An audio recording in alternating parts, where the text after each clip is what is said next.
North Korea said on Thursday that the missiles it fired the day before were a test of its new railway-borne missile system, designed as a potential counterstrike to any forces threatening the country.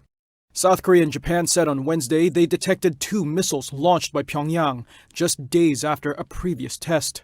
When North Korean state media KCNA released photos of the launch, it said the missiles struck a target in the sea off the country's east coast. It also reported possible plans to expand the North's railway-borne missile unit. Analysts warn that system could make it more difficult for a foreign military to track and destroy the missiles before they are fired. Though they also said the system will likely be constrained by the country's relatively limited and sometimes unreliable rail network.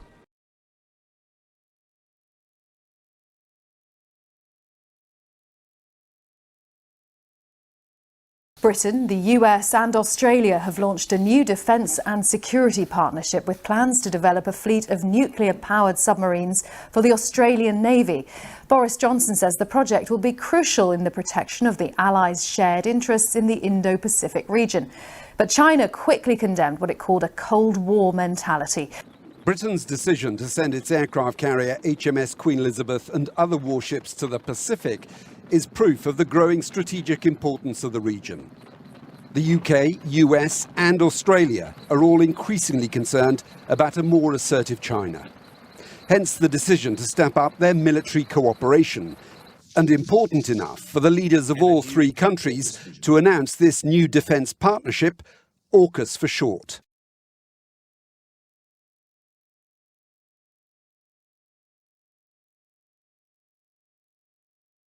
And this, of course, is what the CIA's Deputy Director David Cohen has said, where he said that Al-Qaeda could in fact be regrouping in Afghanistan. Now, the Espionage and Intelligence and Security Monitor, intelnews.org, has published a report with Cohen's assessment on the Al-Qaeda's expanding footprint.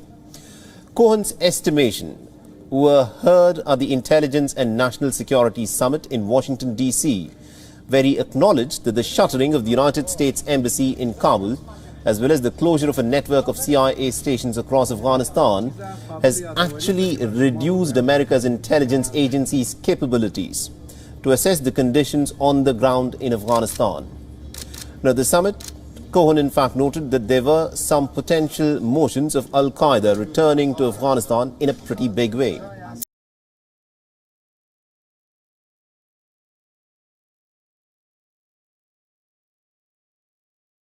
France says its special forces have killed the leader of ISIL in the Greater Sahara region. Adnan Abu Walid al-Sahrawi was behind the killing of 6 French charity workers and their Nigerian driver last year. President Emmanuel Macron hailed the operation as a success in France's fight against armed groups in West Africa's Sahel. We've heard from the French Defense Ministry that this neutralizing of al-Sahrawi, as Emmanuel Macron describes it, happened in August. But it's only now that they're announcing the official death of the head of the ISIL affiliate in the region. This al-Sahrawi was behind numerous attacks against American forces in Niger, but also against French forces and African Malian forces on the ground in the border area of Burkina Faso, Mali, and Niger.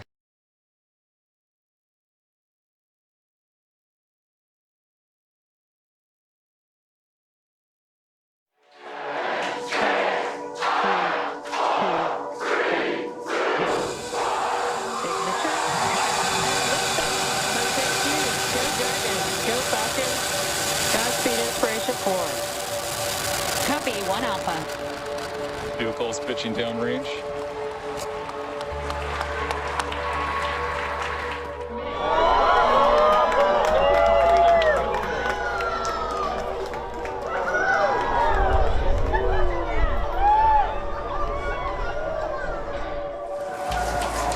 T plus 30 seconds.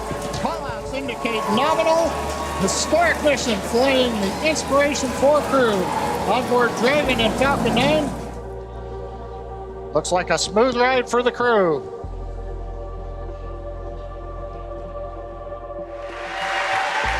we heard the call out. MDAC-D is chilling. We're beginning to get the turbo pump ready on the second stage engine for ignition.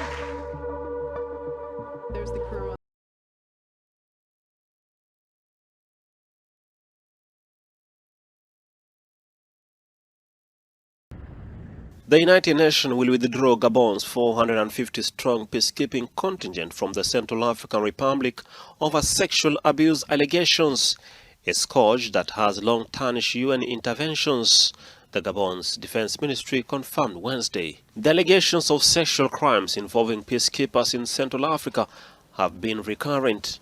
The UN has struggled for 5 years over allegations of sexual exploitations and abuse by UN peacekeepers around the world. Since 2010, it has posted over 822 such allegations on its website. By nationality, the peacekeepers with the most allegations against them since 2015 have been Cameroon with 44 cases, South Africa 37, the Democratic Republic of Congo 32, Gabon 31, and the Republic of Congo 26.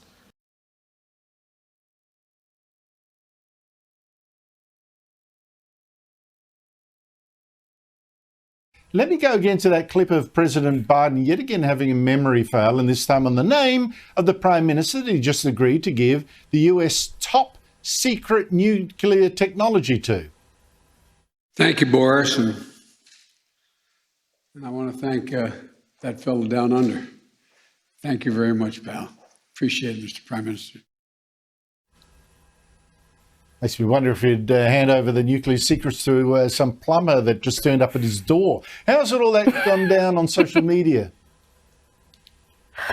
Oh gosh, Andrew, this has gone down really not well at all. People are just going, what the hell is this? He even has his own hashtag. Hashtag that fella down under has been trending all day, sort of way up the top of Australian Twitter.